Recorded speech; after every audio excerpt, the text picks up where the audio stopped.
For example, Mike Henderson, who had been operating 18-wheelers for more than 15 years, vividly remembers an incident he had on Interstate 80. In the winter of 2019, a typical haul from Chicago to Sacramento devolved into a psychological nightmare that made him reevaluate everything he believed to be true about life on the road.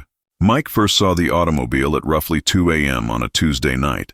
He was driving along a highway that appeared to go on forever under a moonless sky somewhere in the middle of Nebraska. His headlights were covered in a hypnotic curtain of snow that had been falling persistently for hours. He noticed it in his mirrors at that point. About a quarter of a mile behind him, a dark vehicle was traveling at the same speed. Mike didn't give it much thought at first. Many drivers choose to follow trucks in inclement weather, allowing the larger vehicle to navigate through the worst of the wind and snow while using the semi's tail lights as a guide. However, as the hours went by, something started to seem off. The automobile never approached, never retreated, and never shifted lanes to continue ahead. Like a shadow fastened to his equipment, it simply remained in place. Mike attempted to accelerate. He was going faster than he should have under those conditions, as the speedometer rose to 70 and then 75 mother. His pace was precisely matched by the vehicle. He reduced his speed to 55 and then to 50. The vehicle also decelerated, keeping the same exact distance. Mike watched in his mirrors as the automobile passed the next exit so he could have coffee and look at his logbook. Off-ramp without pausing, vanishing into the icy gloom up ahead. He sat in the truck stop cafe, warming his hands around a cup of coffee, feeling a wave of relief. It had been a coincidence, he told himself, just another car driving west that just so happened to be traveling at the same speed. However, Mike's blood ran cold an hour later when he re-entered the freeway. Once more, it was in the same location as before. As if it had never left, it sat in his mirrors. Mike's sanity was put to the test during the next few hours. He used every tactic he was aware of. He changed lanes abruptly, changed his pace, and took alternate routes through construction zones. Nothing was successful. Behind him, the automobile remained fixed in the same posture, anticipating every move. The fact that Mike was never able to get a good look at the driver just made matters worse. His mirrors were glared by the car's headlights, and he could never manage to get a clearer vision when he tried to adjust them. Behind the wheel, all he could see was a shadowy shape. Mike made the decision to do a test as Wyoming dawned. He made a detour into a tiny community called Pine Ridge, is hardly more than a few residences dotted along the roadway and a truck stop. He parked at the far end of a deserted lot and watched the entrance while his engine ran. 5, 10, and 15 minutes went by. Mike was starting to believe that he had finally lost his enigmatic companion. At the entrance to the lot, the dark vehicle emerged. It didn't come on in. It simply waited while sitting at the road's edge. Mike reached for his CB radio with trembling palms. On I-80, this is Big Mike. Is anyone else observing this bizarre activity outside? Before a voice could be heard, the radio crackled with static. There's another trucker going east. Driver, what kind of weird stuff are you talking about? As Mike tried to explain, he became aware of how crazy he sounded. He was being followed by an automobile. What the heck? The eastbound drivers. Next remarks made Mike's blood ice, even though trucks were always being tailed. It's funny that you bring it up, you know. An hour or an hour and a half ago, I passed a dark vehicle. It appeared to be waiting for something as it sat on the side of the road. It struck me as strange because it wasn't flawed. No hood up, no hazards, just the driver sitting there. I thought the man turned his head to watch me as I passed. Go ahead. Mike remained seated at the law entrance and gazed out at the vehicle. The motorist was standing still, looking his direction. What mile marker was that? Mike called out into the radio. Mike quickly calculated the location in his mind once the other trucker supplied it to him.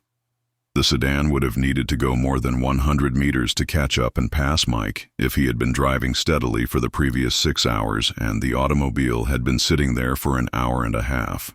It came to Mike like a physical blow in a snowstorm without passing him. Not a single vehicle was pursuing him. Somehow the movements of several vehicles were coordinated. Even worse, the same vehicle was in some way front of him by incomprehensible routes. The options rushed through his head, each one more horrifying than the previous. Did someone have his path recorded? Was there something he shouldn't have seen? Was this a complex setup of any sort? Mike's choice most likely saved his life. Rather than he turned around and headed back toward the truck stop where he had had his coffee, still heading west. He wanted witnesses, he needed people around him, and he needed to figure out what was going on. The sedan slipped in behind him once more as he turned back onto the freeway and headed east, returning to its original place as if nothing had happened.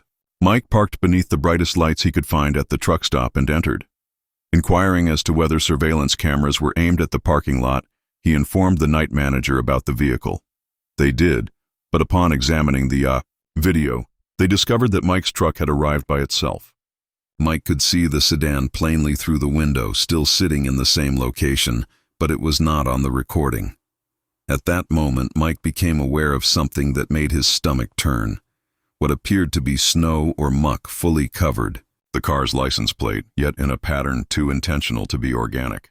Even more unsettling was the knowledge that he had been observing this car for hours, but he had never seen its signal, its brake lights flashing as it slowed, or any indicator that it was being driven by a regular person abiding by regular traffic laws. After taking one look at Mike's pallid face, the truck stop manager, Earl, a grizzled man who had worked nights for 20 years, called. A state trooper from Wyoming showed up in 30 minutes, expecting to be written off as a paranoid motorist who had been driving too much. Mike outlined the circumstances. Rather, the trooper listened intently before posing a question that made Mike feel extremely cold. Has anyone else recently inquired about your route? Have you received any odd calls or messages? It was discovered that other trucks had reported similar situations on I-80 throughout the previous 6 months. Cars that followed them for impossibly long distances while always remaining just out of sight and keeping the same enigmatic distance. The state police had been secretly looking into it because they thought it might have something to do with cargo theft or narcotics trafficking, but they had never been able to identify the drivers or apprehend the vehicles in the act. A Colorado cop took over after the trooper brought Mike to the state line. Even though there was a police car in the convoy, the sedan kept its distance and followed them both. Something odd happened as they got to the Colorado border. Abruptly, the vehicle accelerated and went by both cars moving quickly and vanished into the darkness before daybreak. Within minutes, the state policeman lost sight of it despite his best efforts to pursue. After that night, Mike never saw the sedan again, but the encounter altered his life. He started randomly changing his routes, installing a dash cam system with numerous viewpoints, and started carrying a GPS tracker that his wife could watch from home. Most troubling of all, he found out from other drivers that the I-80 events had continued. Simply put, they would become more cautious and discreet in order to elude law enforcement. Mike still has no idea who was in that automobile or what they were looking for. With no arrests made and no obvious motive identified, the official inquiry ultimately came to a standstill. According to other drivers, it was a sophisticated cargo theft reconnaissance operation. Others think it has anything to do with networks of people trafficking that make advantage of the interstate network. According to the most sinister theories, it was much worse. Predators that search the roadways for lone drivers to prey on. In any case, Mike Henderson discovered something that evening that all truckers are aware of but hardly discuss. The highways are more than just routes that link cities. They are areas used for hunting where the norms of everyday life are not always followed. Between truck stops and rest sites, where predators lurk in the shadows. The knowledge that someone is seeing every move you make is a driver's worst enemy, not technical failure or unfavorable weather. Even though Mike is still a truck driver, he has never forgotten the lesson from that Nebraska winter night. On a dark highway, there are times when what you can't see is more terrible than what you can see, waiting for the ideal opportunity. To make its appearance, it follows you just far enough to let you know it's there. Make a move. Danny Morrison stopped at the Hickory Creek Rest Area on I-75 in Georgia after 3 days of traveling cross-country from Portland to Miami. The time was 11:30 p.m. Danny was in dire need of his allotted 10-hour rest on a Thursday. The rest area appeared to be rather normal. Vending machines, a tiny brick building with bathrooms, and a few of picnic tables. But what Danny noticed was that he wasn't by himself. Someone was sleeping in the driver's seat of a blue pickup truck that was parked at the far end of the lot. At first, Danny didn't give it any thought. During lengthy travels, many people stopped for a quick nap. After parking his truck approximately 50 yards away, he set his alarm for 9:30 a.m.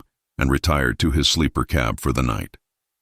Around 3 in the morning, however, nature called, and Danny saw something strange as he made his way to the bathroom facility.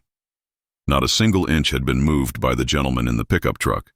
With their arms dangling at their sides and their head leaned back against the headrest, they were seated precisely as they had been. Danny was more disturbed by the sight than he should have been. Over the years, he had witnessed many exhausted drivers, but something about this person's total stillness raised red flags in his mind.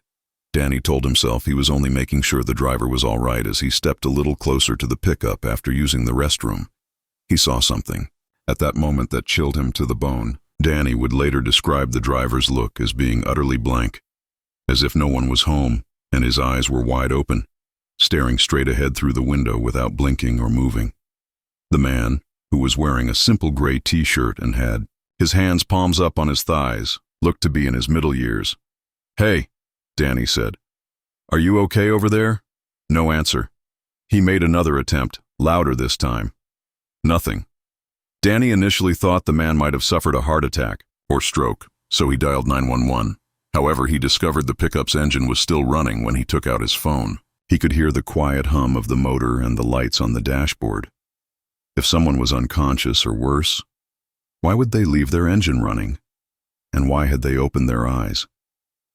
Danny made the decision to have a closer look rather than immediately contacting emergency services. Just as he got close to the driver's side window, the man's head turned abruptly in his direction. Not swiftly, not organically, but in a sluggish, seemingly endless mechanical circle. Danny felt his knees almost give way as their gazes locked.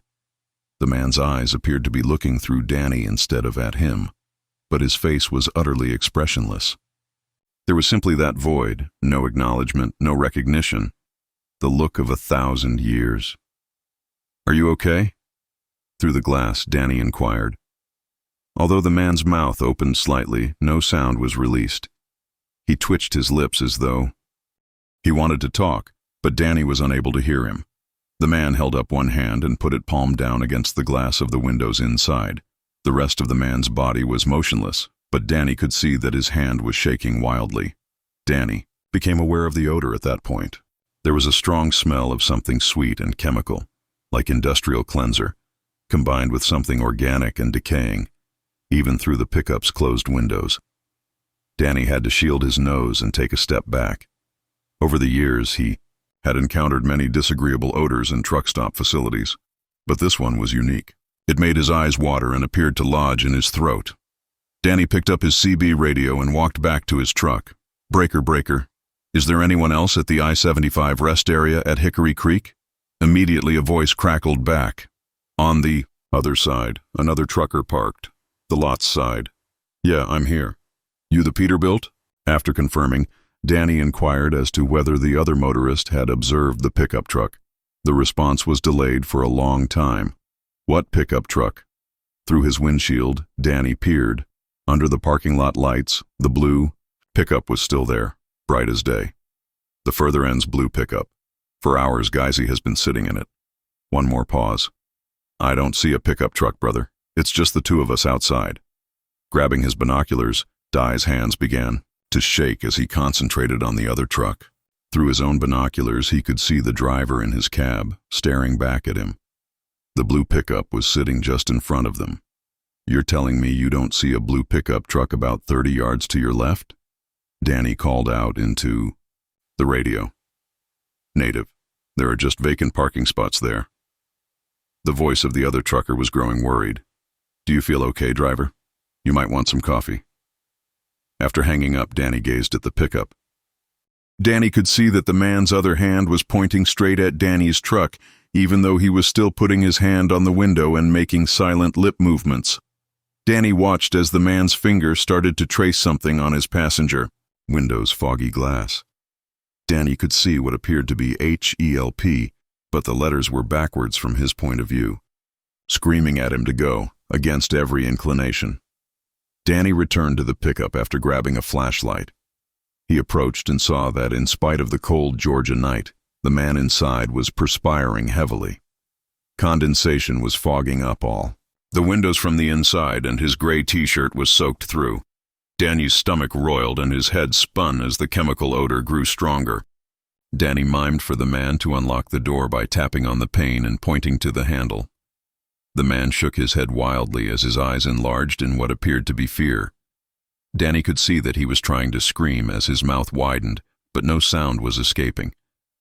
The man gestured toward something below the dashboard that Danny couldn't see, then he slit his throat.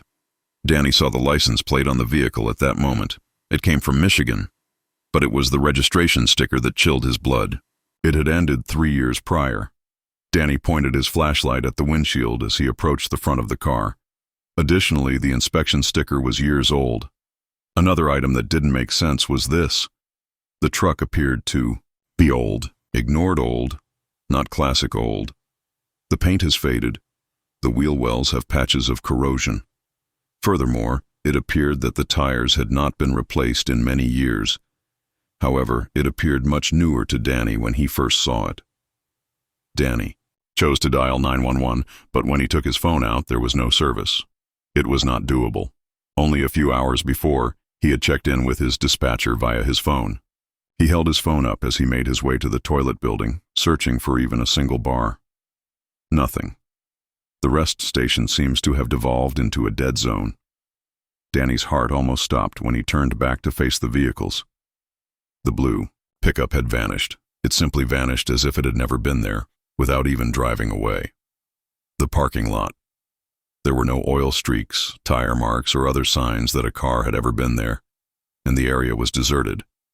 Shining his torch on the asphalt, Danny went to where the truck had been parked.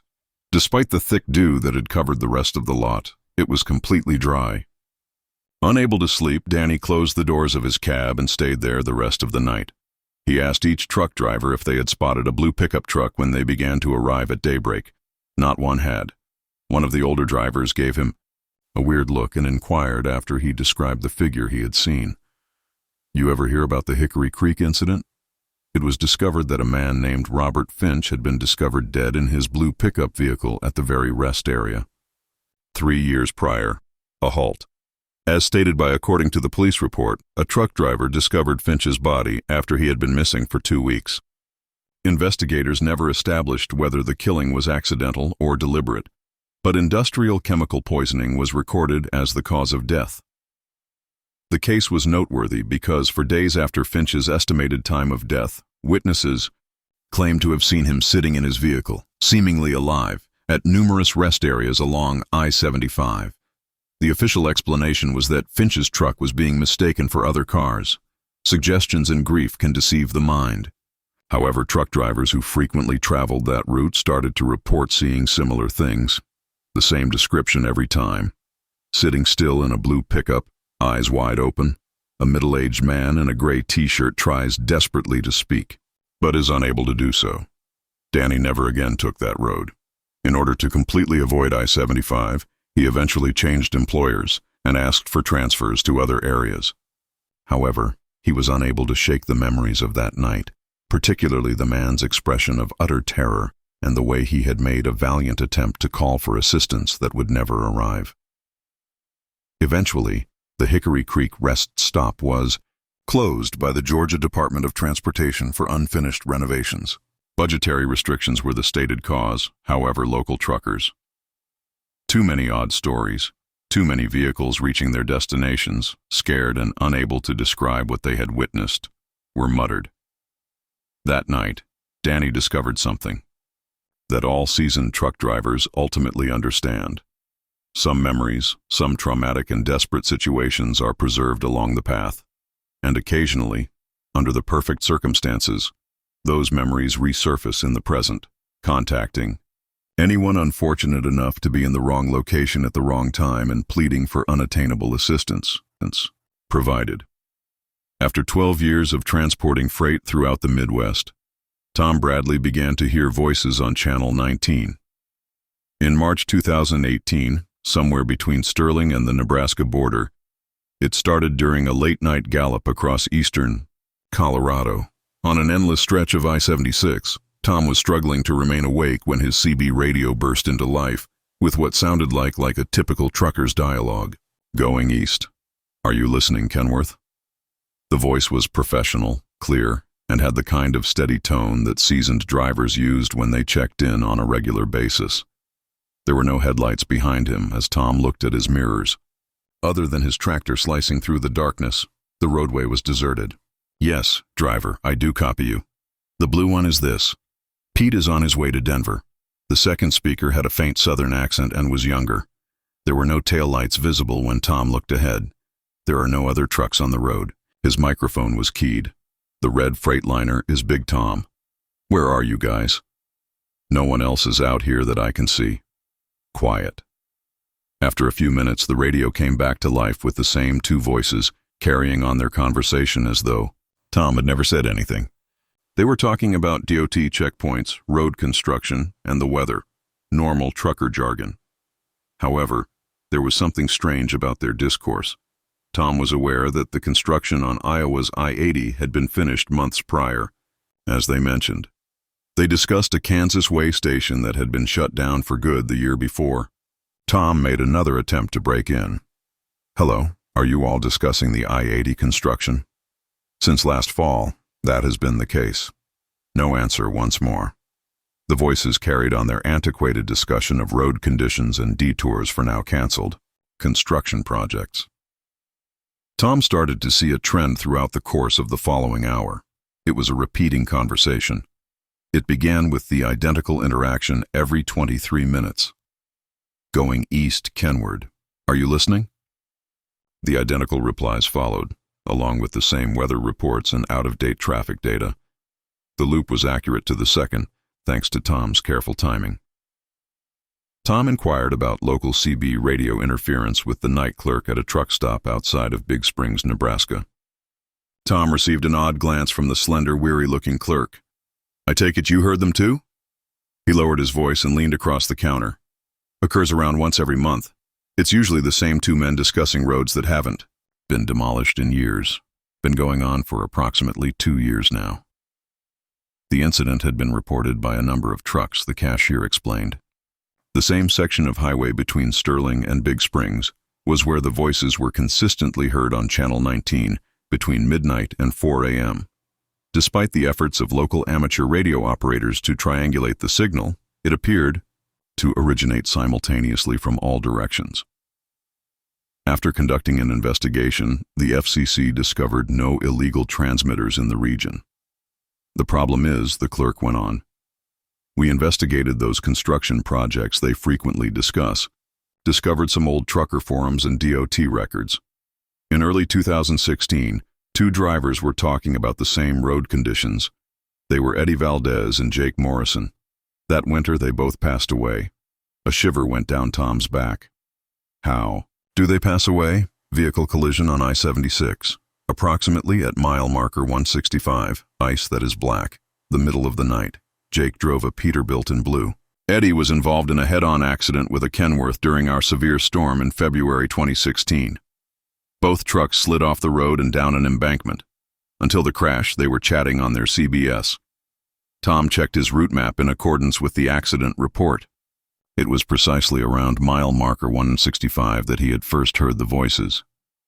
Tom persuaded himself it was merely a coincidence, even in spite of the clerk's account.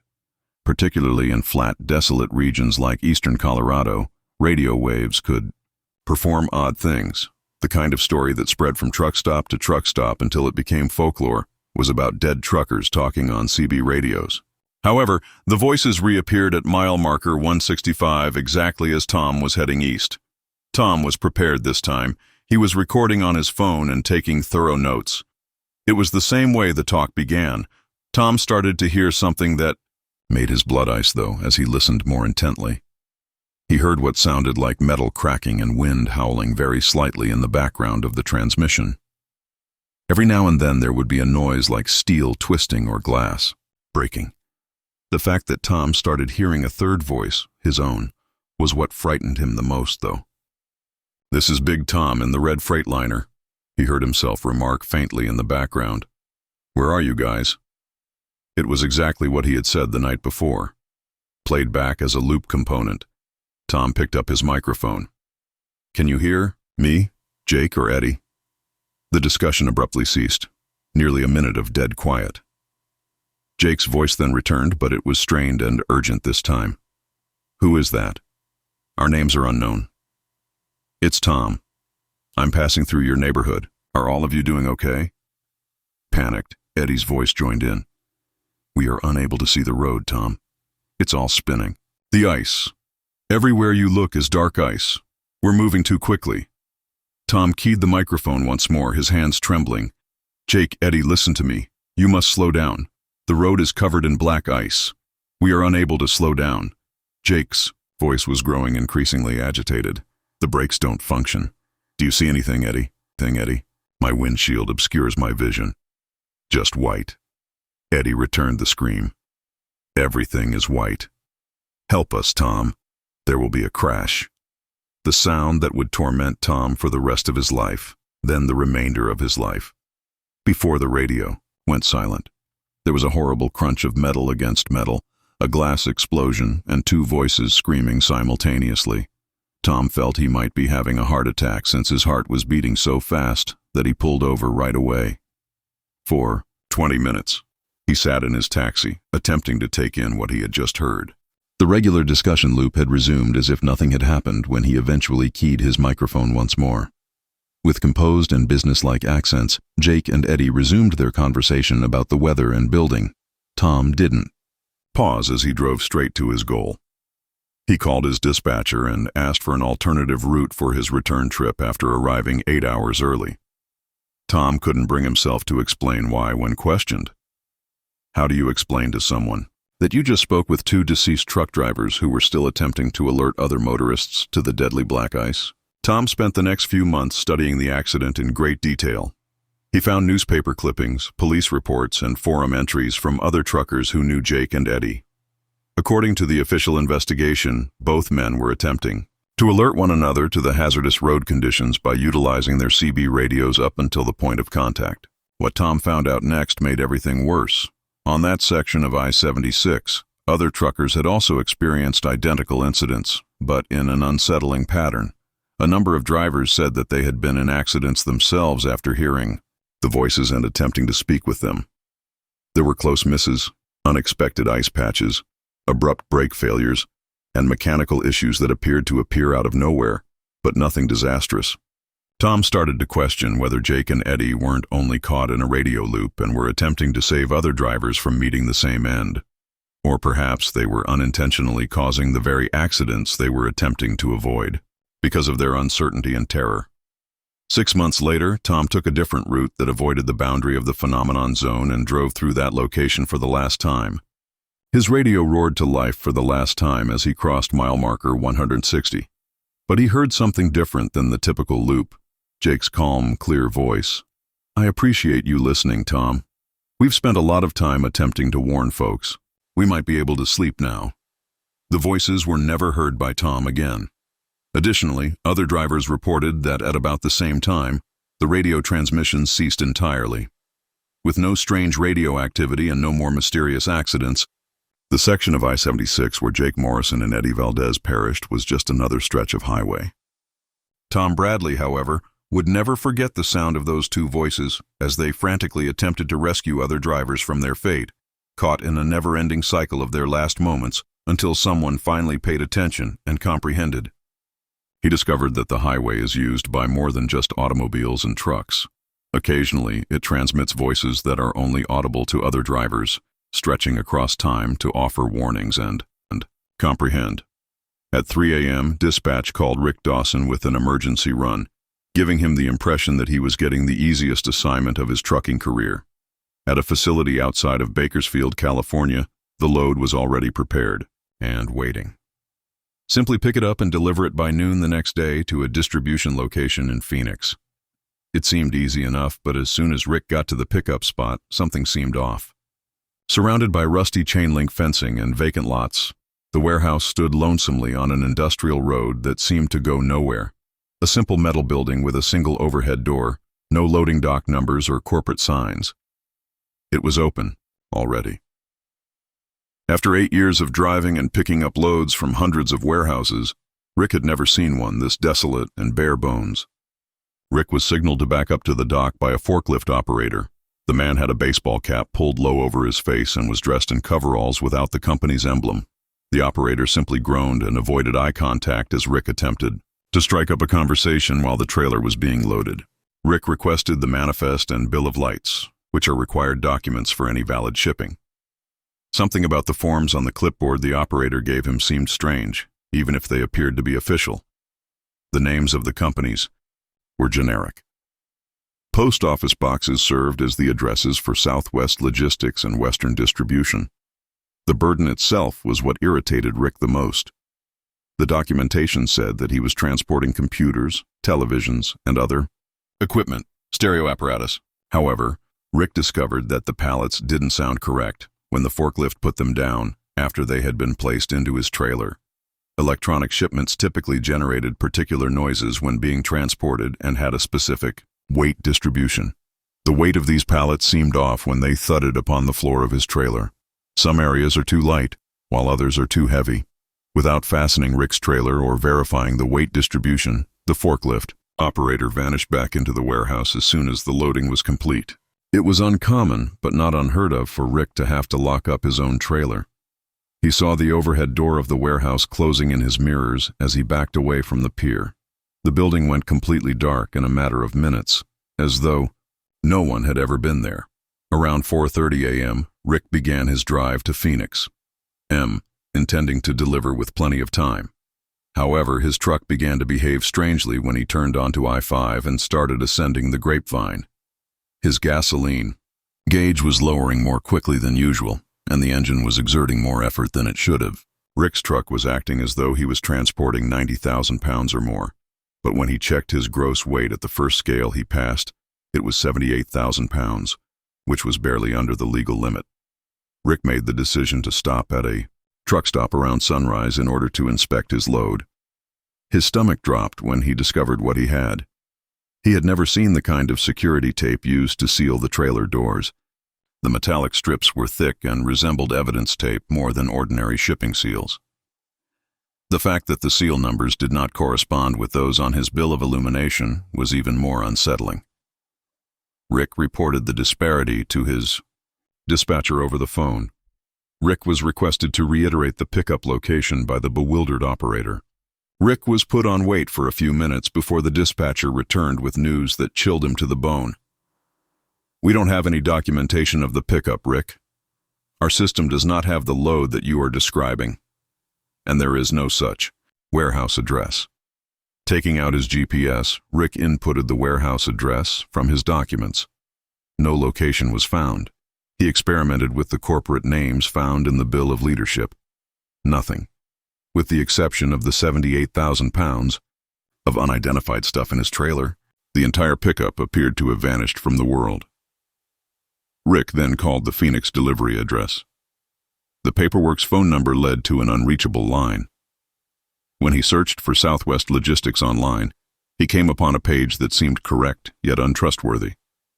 There were generic contact data, stock images, and no meaningful information about the company's activities or physical location. There was a growing sense of panic.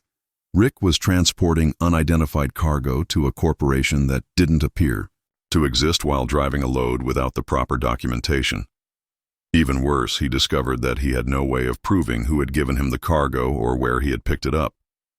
Rick hadn't considered taking pictures of the warehouse or the loading procedure, and the forklift operator had taken care to avoid being seen clearly. Rick made the decision to open the seals and check his cargo because he knew it would break all the rules, but he felt he had no other option. There was no way to explain what he discovered inside the trailer. Beneath the thick black plastic covering the pallets, he could make out forms that were obviously not electronics. Some were narrow and overly lengthy, others had strange curves. Rick applied pressure to the plastic wrapper. Whatever was underneath felt natural, not made of plastic or metal, but yielded a little when pressed. Then he smelled it. Rick couldn't recognize the smell, but it made him feel sick right away, even through the thick plastic wrapping. It was a completely different odor than the stench of chemicals or decomposition, something that made him want to run, as if it were a basic terror reflex. Rick secured his trailer and wrapped the pallets as tightly as he could, but he was unable to hide what he had seen. He informed the highway patrol that he thought he was transporting illicit goods. Despite his apparent skepticism, the responding officer consented to examine the cargo. Rick's heart almost stopped when they opened the trailer together. Pallets were no longer there. The full, with the exception of a few straggling bits of commonplace electronics, a few outdated televisions, and a few computer displays that appeared to have been stored for years, the trailer was completely empty. The cop stared at Rick as if he were going crazy. "You phoned us because of this? Some old electronics?" Rick made an effort to clarify the odd weight distribution, the non-existent businesses, and the enigmatic pickup. But Rick became aware of how crazy he sounded as he stood in an empty trailer with a highway patrol officer who was not convinced. After reviewing Rick's documents, the officer discovered that everything was in order. Authentic shipping documentation for a shipment of second-hand electronics from a legitimate business to a legitimate location. In Phoenix, the delivery proceeded without incident. The staff at the receiving port had been anticipating Rick and knew exactly what load he was bringing. Rick was asked to sign delivery confirmation documents after they successfully unloaded the electrical equipment. They appeared perplexed when Rick inquired about the peculiar pickup conditions. Their records showed that the shipment had originated from a consistent supplier they had been doing business with for many years. Rick couldn't get rid of the feeling that something was seriously wrong with what had transpired, even as he drove home. Something shook his hands as he looked up the warehouse address once more. Although the building was real, it had been deserted for more than 3 years. For reasons never disclosed to the public, federal investigators had closed the final business to operate there. Rick discovered internet forums where other truckers talked about similar situations, which was even more unsettling. Deliveries that miraculously went through safely, cargo that changed or vanished during transit, and mysterious shipments that were picked up from warehouses that didn't appear to exist, impossible conditions. The truckers who related these tales all expressed the same emotion that Rick had, the assurance that they had been transporting something that was not intended for them to see, and that functioned outside of standard logistics networks. Rick never accepted another dispatch emergency load. Before taking on jobs, he began thoroughly investigating each package and confirming the pickup and delivery locations. However, he couldn't shake the developing suspicion that the trucking sector, with its thousands of miles of highway and millions of shipments, was the ideal cover for transporting items that weren't meant to be listed in official records. The fact that it had gone so smoothly was more disturbing than what Rick had carried that evening. Someone had set him up to deliver enigmatic goods to non-existent businesses with fictitious documentation. And it had all worked out flawlessly somehow. Since the system had allowed for the impossibility, Rick's experience might not have been the only one. It was a part of something more structured and much bigger. Rick discovered that there is more traffic on the highways than just legal freight. In the gaps between official records, there are shipments concealed within the regular course of business, driven by carefully chosen drivers who are then taught to forget what they have witnessed. And occasionally, reality itself appears to change to hide the trails of whatever shadow network lurks just outside the bounds of typical trucking operations. When a driver asks too many questions or examines what they're transporting too closely. During his 15-year career, Marcus Webb had made hundreds of trips down the Dallas to Denver route. But something went horribly wrong on that hazy October night in 2019. What ought to have been a Marcus still finds it difficult to properly comprehend. How a simple run-up I-35 through Oklahoma became a nightmare. The incident began north of Oklahoma City at approximately 11 p.m. For about an hour, Marcus had been driving through dense fog, with visibility as low as 50 feet. At a steady 45 MUI, he was remaining in the right lane and paying close attention to his GPS. Marcus thought it strange when his navigation system abruptly told him to take the next exit and recalculated his path. Though GPS systems were constantly being updated, Marcus reasoned that there might be construction or an accident ahead that would necessitate a detour. He had driven this exact route dozens of times and had never had to exit there before. Following the instructions, he turned off at exit 126 and headed northwest on what looked to be a state highway. The road appeared sufficiently authentic. Conventional highway signs, 2 lanes in each direction, and appropriate lane markings. Marcus was troubled because although he had passed this route innumerable times, he could not recall ever seeing this exit. Everything appeared to be normal for the first 20 minutes. The GPS indicated that he was moving forward toward Denver on a path that wound through what looked like rural countryside in Oklahoma. However, Marcus's stomach tightened with uneasiness when he started to detect discrepancies while driving. The mile markings were inaccurate. There was no logical order to them, and Marcus had been tracking them out of habit. Markers 47, 23, and 61 would appear to him as though they had been put in by the highway department, them at random. The fact that some of the markers seemed to be handcrafted made it much more unsettling. The numerals were spray-painted on crude wooden pillars that didn't resemble official DOT markings. Marcus attempted to communicate with other cars using his CB radio, but all he received was static. The fact that his cell phone had no signal, which wasn't unusual in rural places, only made him feel more anxious. In order to orient himself, he made the decision to halt at the next truck stop or rest area. However, after more than an hour of driving on what seemed to be a major route, he had not come across a single rest area, restaurant, or service station. Marcus became aware of the other cars at that point.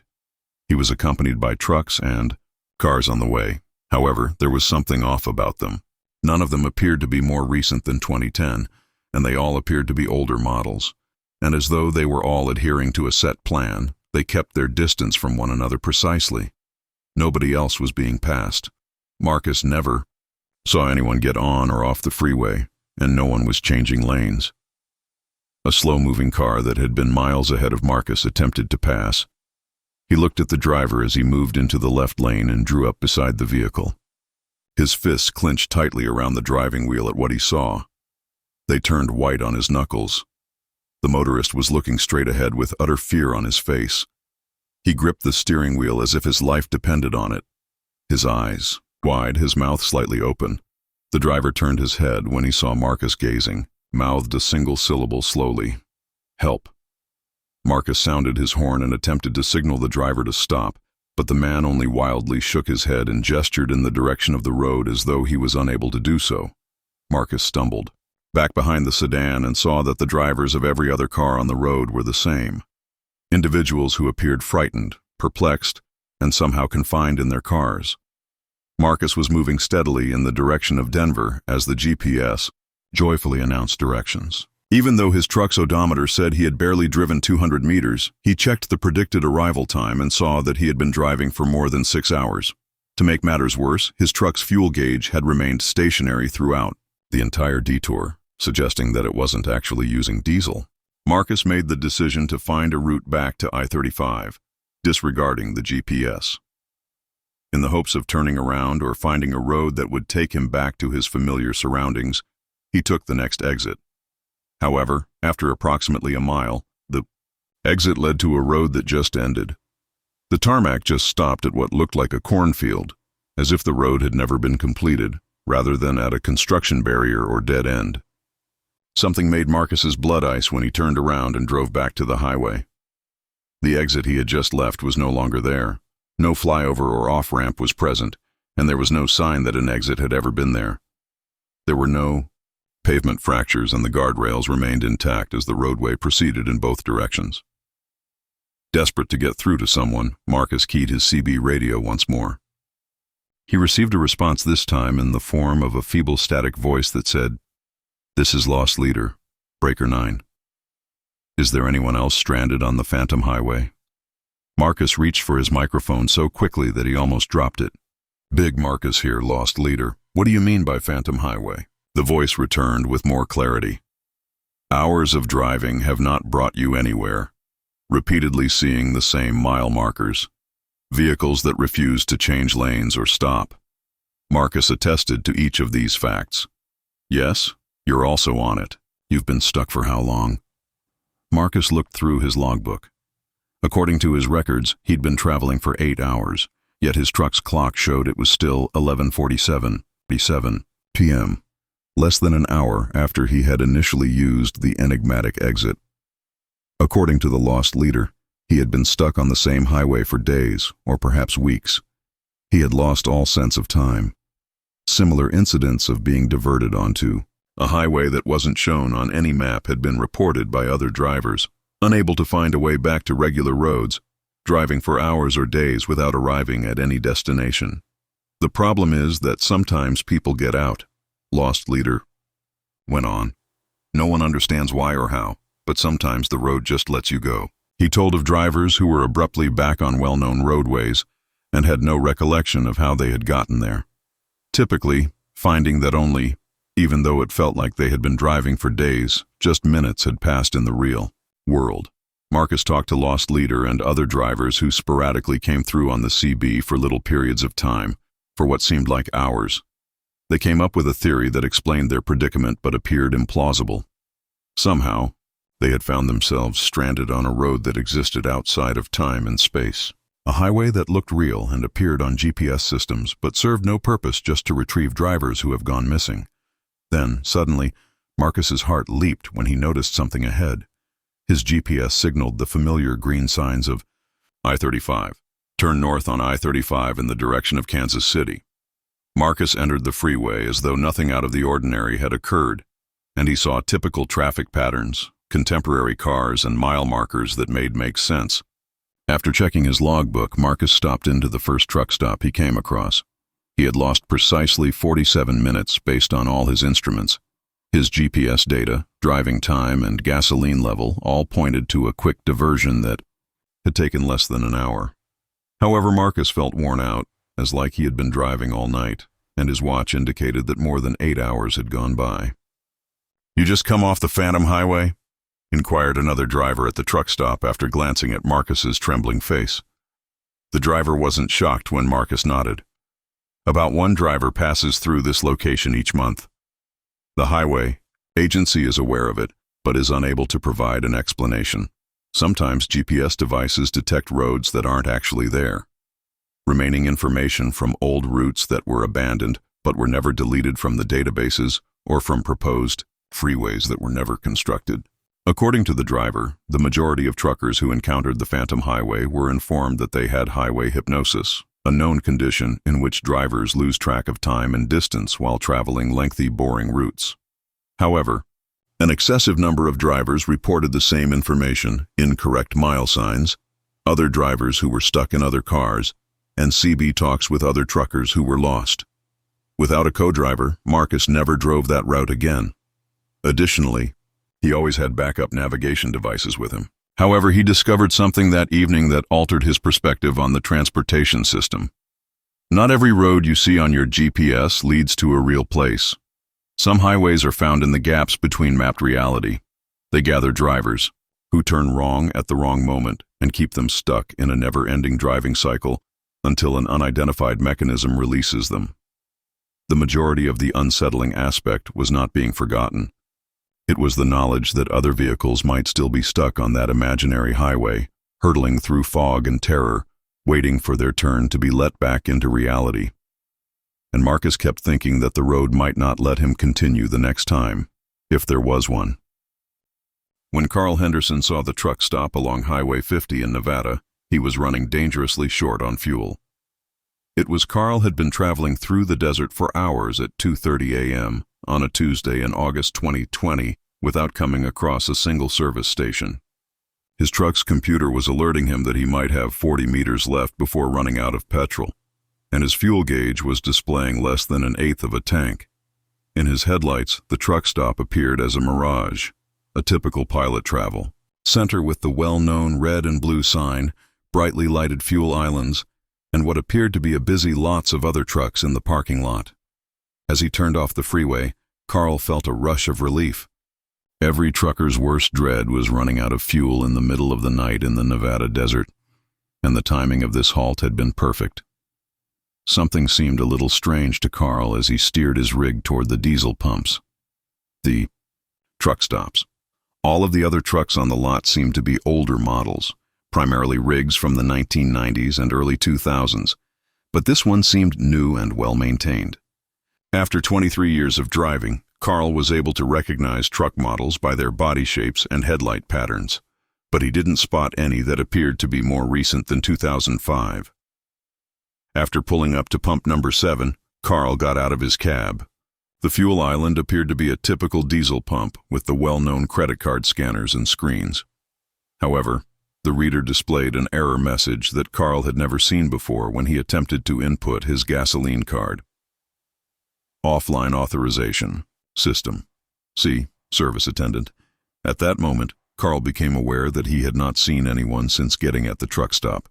Although the lot was packed with trucks, no one was moving, no one was filling up, and there was absolutely no activity.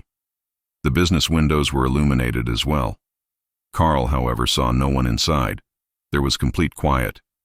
There was none of the noises you might typically hear at a busy truck stop, including air brakes, engines, conversations, and CB talk. Carl headed for the main building in search of a cashier or attendant. He entered what seemed to be a standard truck stop, convenience store as the automatic doors opened normally. Snacks, beverages, and trucking supplies were all well stocked on the shelves. Under heat lamps, freshly brewed coffee and what appeared to be freshly made sandwiches were on display at the hot food station. However, nobody was at the counter. There were no patrons and no noises coming from any part of the building. "Hello!" Carl shrieked. His words had an odd resonance in the deserted shop, as if the interior of the structure was far bigger than the exterior. "Is anyone present?" No answer. Carl strolled around the store, inspecting the showers, the driver's lounge, and the restrooms. It was all functional and clean, but utterly deserted. Carl thought it may be a self-service situation, so he attempted the cash register. When he attempted to conduct a fuel transaction, the screen requested an employee code even though it was active and displayed a standard point-of-sale interface. In the hopes that the authorization system had returned to service, Carl went outside to test the fuel pumps once more. No, it hadn't. Carl saw something at that moment that gave him the chills. The engines of every truck in the lot were off, but their parking, the lights were on. It appeared as though each vehicle had been placed precisely in its designated spot rather than haphazardly by different drivers. Carl's stomach dropped as he approached to look at some of the rigs. The trucks appeared to have been sitting there for weeks or months because of the thin layer of dust covering them. Many of the license plates had registration stickers that were years old, even though they were from different states and years. Carl saw personal belongings in the cab when he looked through the windows of a blue Kenworth. On the passenger, cedar clothes, a coffee mug, and an open logbook. However, everything appeared faded and worn, as though it had been there for a very long time. Carl tried calling for assistance on his cell phone, but there was no reception. A landline phone was behind the counter when he returned to the establishment. There was a dial tone when he picked it up, but when he attempted to dial 911, the call was unsuccessful. He attempted to contact his wife, his dispatcher, and even directory assistants. Nothing was successful. Every time the phone rang, there would be a busy signal or silence. Carl's fuel problem was becoming dire. Less than 20 meters of range remained, according to his truck's computer. He needed to get fuel, but without permission the pumps wouldn't operate. Carl desperately looked for a means to discover an emergency, gasoline source, or manually turn on the pumps. But all of these tasks required electronic authorization, which he was unable to obtain. Carl heard the sound that would follow him for years after that, the sound of a diesel engine starting up in the distance. He dashed outdoors and observed a maroon Peterbilt from the late 1990s, one of the older trucks, starting to move. The truck's headlights pierced the night in the desert as it slowly and carefully drove out of its parking spot. Desperate to flag down the vehicle, Carl sprinted toward it, shouting and flailing his arms. However, Carl noticed something that caused him to stop running as the truck went beneath the fuel island's brilliant lights. The taxi was deserted. There was merely an empty seat behind a steering wheel that was turning on its own without a driver or a passenger. The truck's taillights went out of sight as it continued to leave the lot and head back onto Highway 50, vanishing into the night. In the parking lot, Carl stood motionless, attempting to take in what he had just witnessed. There was a rectangular spot of clear asphalt where the maroon Peterbilt had been parked, as if the truck had been there for so long that dust had gathered around it but not underneath. However, there were no tire traces, oil streaks, or indications that a vehicle had really been parked there at all. Carl made the decision to go. Fuel crisis or not, instead of staying at this impossibly difficult truck stop any longer, he would rather run out of petrol on the highway where someone might discover him. However, when returning to his truck, he saw that his gasoline gauge was 3/4 full. The computer on his truck now calculated a range of more than 400 meters. Carl looked through his logbooks and gasoline receipts, but he couldn't find any evidence that he had refueled. Carl left the truck stop as fast as he could, and he didn't stop until 4 hours later when he arrived in Reno. He questioned the cashier about the Pilot Travel Center on Highway 50 while filling up at the first typical truck stop he came across. The cashier looked at him bewildered. No pilot is present.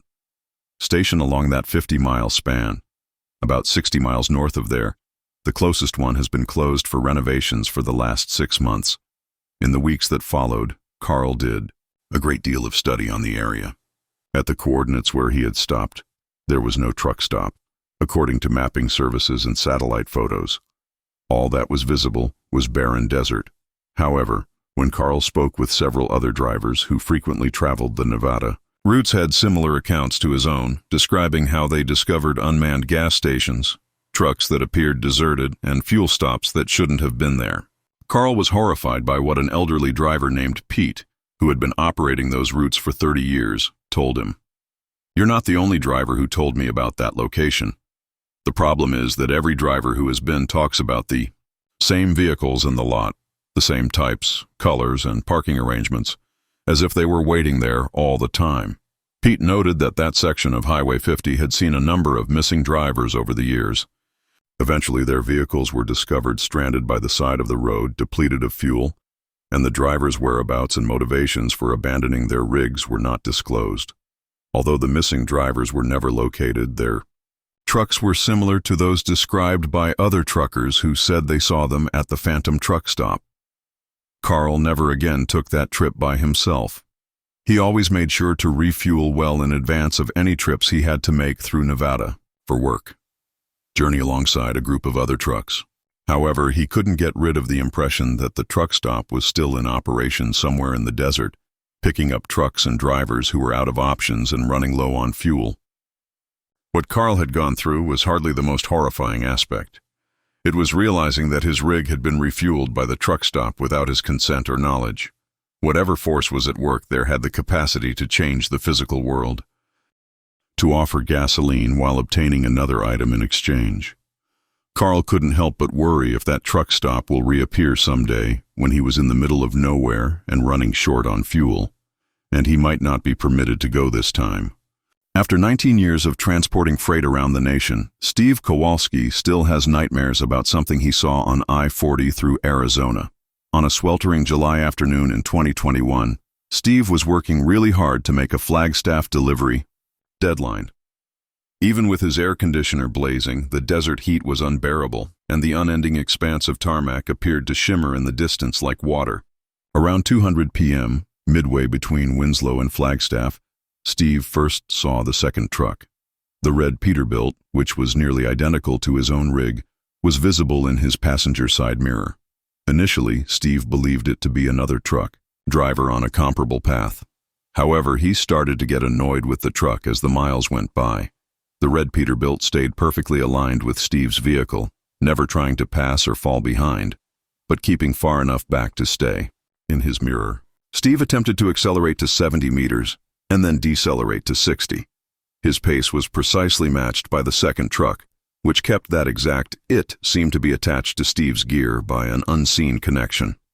The similarities between the trucks were what gave Steve the creeps. The two were identical model year red Peterbilt 379s. Their trailer designs were comparable, and their chrome packages were identical. Steve's own rig had sustained damage from a minor fender incident 6 months prior, and even the wear patterns on the other truck's front bumper appeared to match. Earlier, Steve attempted to communicate with the other car using his CB radio. In the right lane is Red Pete, Red Pete is in the left lane here. Are you listening? No answer. Steve made another attempt on other channels, but the radio didn't pick up. He was able to see the other. He was unable to raise the driver on any frequency, but he could see the CB antenna on top of the cab, and the vehicle was clearly visible in his mirror. Steve's fists gripped the steering wheel more tightly as he took a closer look at the other truck. Road dust covered the license plate, but he could see what appeared to be the same state abbreviation as his own plates. Steve's could not read the dot numbers properly from this distance, but they were placed exactly where he was on the cab door. Steve made the decision to try something. He moved to the right lane and gave the lane change signal. The other truck instantly shifted to the left lane while keeping its relative position constant. Steve shifted back into the left lane, and the other truck precisely followed his path. The other driver seemed to be waiting for Steve to do something, or somehow knew what he was going to do before he did. The game of mirror motions went on for more than an hour. The other vehicle replied quickly and accurately each time Steve changed lanes, changed positions, or changed speed. Steve started to have the impression that he was traveling with his own image. However, this reflection had become independent and was pursuing him through the desert of Arizona. 4:00 p.m. In Flagstaff, Steve stopped at a truck stop to fill up and take a required rest. He kept an eye out for the red Peterbilt in his mirrors as he steered near the diesel pumps. The vehicle didn't stop at the gasoline islands, but it did follow him into the lot. Rather, it parked near the far end of the lot where the driver could see Steve's truck well, but Steve could hardly see it. Steve continued looking back at the other vehicle as he finished filling up and made his way to the main building. He could see that there was a figure sitting in the driver's seat from this distance, but it seemed to be looking straight at Steve and was not moving. Steve tried to grab the driver's attention by waving, but he got no response. The figure watched, motionless, just sitting there. Steve asked the cashier if she had seen the red Peterbilt that had followed him into the truck stop. She shook her head and glanced out the window toward the parking lot. Other than yours, I don't notice any red Petes. At the far end of the lot, Steve insisted, there was another truck. However, the cashier was perplexed when he brought it up. It's just a vacant parking spot. Steve hurried outside and turned to face the other truck he had spotted. There were no oil traces or tire markings to suggest a truck had ever parked there, thus the spot was indeed empty. However, Steve was certain that he had seen it only a few minutes before. He checked all the parking spots in the lot, but he only saw his own red Peterbilt. Steve was shaken, but he tried to make sense of the situation and continued driving. Perhaps he had been driving for too long and was suffering from heat-induced hallucinations or highway hypnosis, particularly during lengthy, boring rides in intense heat. The desert may deceive people. However, the red Peterbilt was back in Steve's mirror in the exact same spot 20 minutes after he left the truck stop. Steve was prepared this time. He began filming his mirrors with his phone installed on the dashboard. Clearly evident in the video, the other truck continued its uncanny parallel path next to Steve's rig. Using his hands-free phone, Steve reported the odd circumstance to his dispatcher. His dispatcher cut him off while he was explaining the truck that had been pursuing him. You're splitting up, Steve. There seems to be an echo on the line. It sounds like someone else is talking the exact same words a moment after you, and I'm hearing everything you say twice.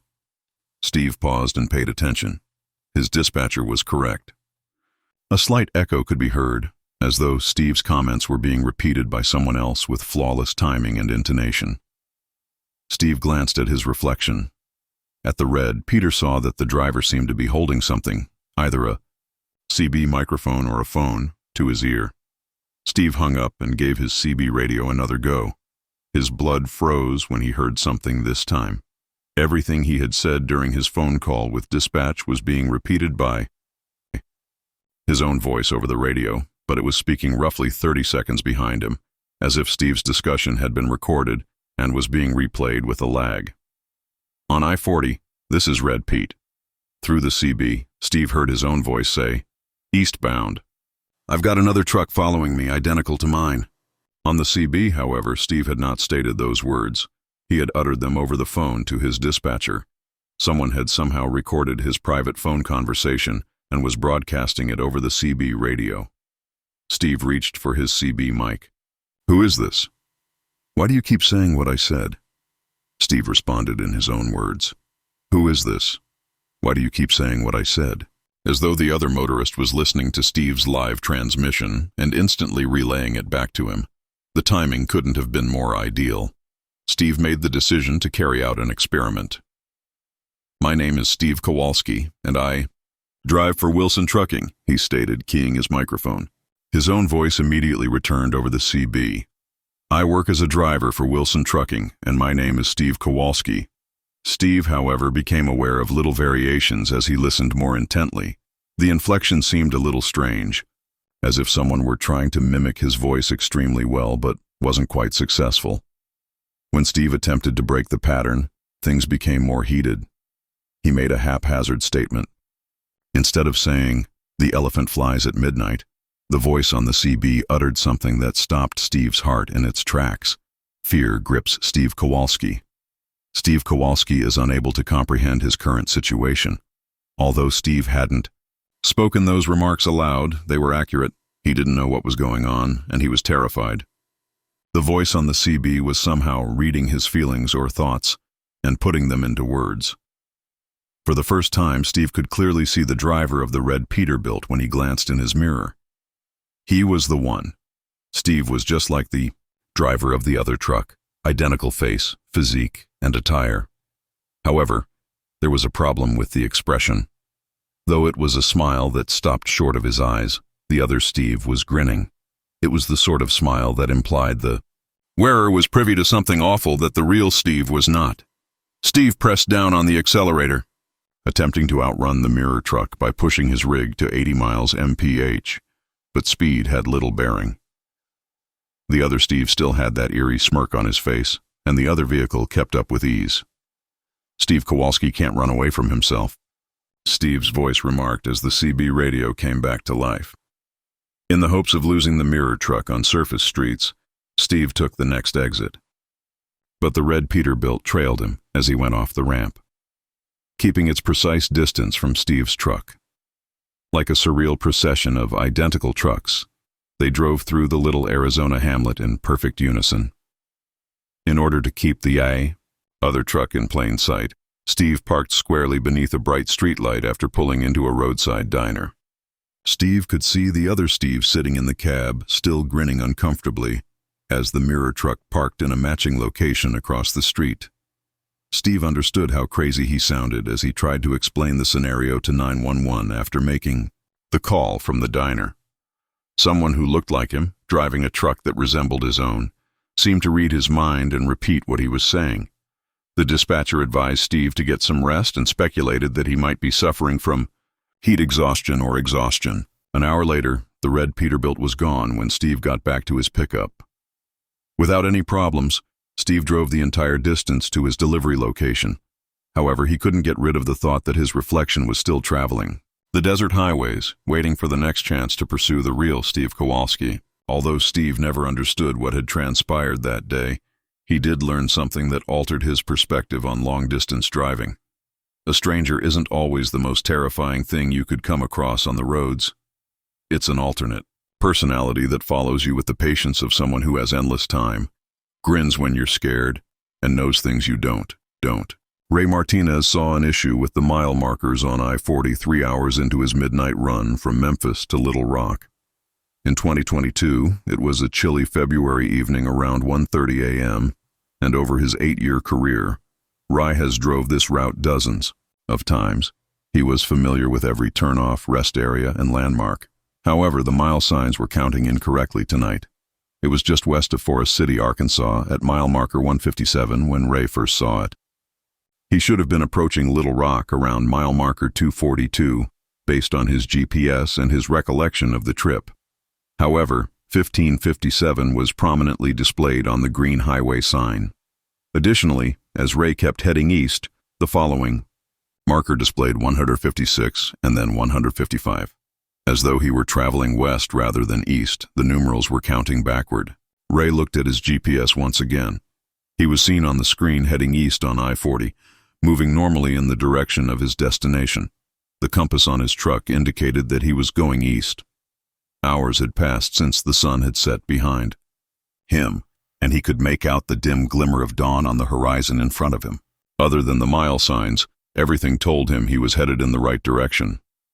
To find out if other drivers had observed the same issue, Ray tried his CB radio. I-40 heading east. Are these backwards mile marks visible to anybody else? Immediately a voice crackled back. Another truck driver who sounded as perplexed as Ray. Yes, I have spent the last hour viewing these. Began at about mile 160. These signals contradict my GPS, which indicates that I'm headed in the correct direction. During his more than 2 decades of driving, the other motorist, Big Jim, had never come across anything similar. Perhaps there was construction, I reasoned. Temporary signs are displayed incorrectly, but this is continuing for too long to be an error. Ray concurred. Dozens of mile markers were not inadvertently placed backwards along a 50-mile section by highway authorities. Ray started to notice more irregularities as he drove. The exit signs displayed well-known town names, but in the incorrect sequence. Signs for places that should have been in front of him were interspersed with those for locations he knew were behind him. It appeared as though all of the highway signs had been rearranged in a random order. Ray arrived at what should have been mile marker 200 around 2:15 a.m., but the sign indicated 100. He was horrified by what he witnessed at that moment. A truck that resembled his own was approaching him in the other lanes. The Freightliner. Model, trailer arrangement, and business colors are all the same. Ray felt his blood freeze as he saw the driver of the truck drive by. Ray appeared to be the driver, but perhaps 10 or 15 years older. The man's face resembled Ray's, but he had deeper wrinkles, more gray hair, and a tired look that Ray had never seen in his own reflection. The older Ray had white-knuckled hands on the steering wheel and was looking straight ahead with the frantic concentration that comes from too much time spent behind the wheel. Ray reached for his CB. Are you still out there, Big Jim? I'm apprehensive about what I just seen. However, Big Jim's voice sounded older and more worn out when he answered. Is that you, Ray? I don't know how long, but I've been traveling. This same stretch for God. I never seem to get anywhere, even though the mile markers keep going backward. Ray checked his GPS. He had been driving for 3 hours and had traveled 180 miles, according to the screen. However, he discovered that he had only gone 20 meters since leaving Memphis when he looked at his odometer. The calculations were off. Ray had barely moved according to the instruments on his truck despite hours of interstate travel. Ray murmured, Big Jim, into his radio. How long you been on this stretch of road? I believe the response has been weak and staticky since last Tuesday, or perhaps it was a month ago. It's becoming difficult to measure time. The mile markers simply continue to count backwards even as the sun rises and sets. I continue to drive, but I never get to mile 0. Ray's chest began to rise with panic. When he checked his fuel gauge, it was 3.4 full, just as it had been when he left Memphis. His oil pressure was constant and his engine temperature was normal. He appeared to be driving in place on a cosmic treadmill, as though his truck was operating without actually using gasoline or wearing down. In an attempt to get off this impassable section of roadway, Ray chose to take the next exit. But something horrifying occurred when he got to the off-ramp. He saw it curve around and merge back onto the highway he had just left as he sped down the exit ramp. There was only one exit ramp that made a perfect circle back to I-40. There was no town, no petrol station, and no surface streets. Ray attempted the next exit but got the same outcome. All of the exit ramps circled back to the roadway, forming an never-ending cycle with no escape route. Ray became aware that he was stuck on a part of I-40 that had somehow broken away from the regular road system. It was a section of roadway that folded back on itself like a sticky mat. Ray heard more than one voice when his CB radio came back to life. Every truck driver. They all sounded scared and perplexed. It's Diesel Dave here. For the past 2 weeks, I have been driving backward mile signs. This is Night Rider. Time was lost. There's no way off this road. Someone please help us, Smokey Joe. We're caught in a cycle of some sort. Ray became aware there were other drivers stranded on this backwards highway besides him. Others drove the same section of road that counted down rather than up, perhaps dozens of them. They were all unable to locate an exit that would take them to a genuine place. It sounded as though some of the voices on the radio had been behind the wheel for days, weeks, or even more. Ray attempted to use his cell phone to call his dispatcher, but the call was unsuccessful. Every call ended in a busy signal or dead air, even though his phone displayed full signal strength. He attempted to contact his wife, 911, and even directory assistance. Nothing was successful. No one ever answered, even though the phone would indicate that calls were connecting. As the hours went by, Rai started to realize how terrible his circumstances were. He was on a highway that existed outside of regular time and space, where time worked differently than it did in the actual world, where exits lead nowhere, and where mile markers ticked backward toward zero but never reached it. He didn't use any petrol to run his truck. Even though he drove for hours on end as the sun rose and set in different ways than usual, his body never felt fatigued. Ray did everything in his power to get away. He tried to operate a vehicle, backward, believing that perhaps he might undo the impact, but regardless of which way he went, the mile markers continued to count down. When he resumed driving after attempting a total stop, he was in the same situation as though he had never stopped. Listening to the other drivers on the CB radio was the most unnerving aspect. Rai started to identify their voices and narratives. All of them were caught in the same cycle. They are all traveling the same section of the backward highway. They were all looking for the unattainable mile marker zero. Some had been driving for so long that they had forgotten their true names, where they were going, and even what life was like before the highway. On the radio, Ray could hear his own voice, but it wasn't him. He had observed an older version of himself driving in the other direction. The elder voice said, "This is Ray Martinez. I've been on this journey for 15 years, still trying to find my way home. Don't try to resist if someone fresh is listening. There are rules for the road. You'll stay here longer if you fight them harder." Ray became aware of his own future as he found himself stuck on this impossibly long highway, growing older while driving in circles, and joining the voices on the CB radio, alerting new cars of the dangers they had entered. There was more to the backwards mile markers than merely calculating distance. The number of years he would spend driving this never-ending loop was being counted down. Ray discovered that not all paths lead to the same places. They turn becoming destinations in and of themselves, entangling visitors in time and space, loops that are not part of the everyday world. And Ray Martinez is still driving, still looking for the exit that will lead him home. Somewhere on I-40, in a section of roadway that counts backwards towards zero, continuing to alert other motorists to the backwards roadway that never finishes. Over the course of his 14 years, Jake Sullivan has visited hundreds of way stations. The trip on I-84 in eastern Oregon would be his final one after years of trucking. Jake hauled his fully loaded rig into what looked to be a standard DOT inspection station on a gloomy November morning in 2020. Everything he believed to be true about the trucking industry would be altered by what he found there. From the outside, the way station appeared to be quite typical. Typical concrete platform, computerized scales, and the inspection office is housed in a tiny structure. However, Jake saw something strange as he pulled onto the scale. Along with the weight of his truck, a second nonsensical number appeared on the digital display, 847 pounds. The combined weight of Jake's truck and trailer was 78,000 pounds. So, how much is the extra 847 pounds? Expecting to find a DOT officer waiting with his paperwork, Jake got out of his taxi and headed into the inspection office.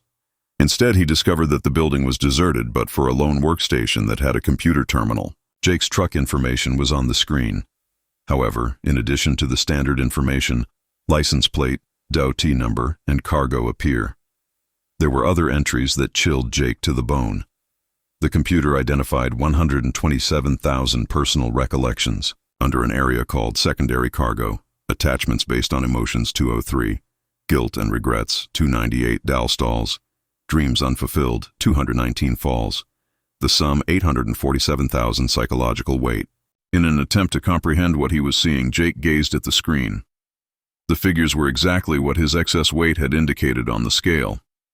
When Jake heard footsteps behind him, he turned to find a man walking into the office wearing a dot uniform.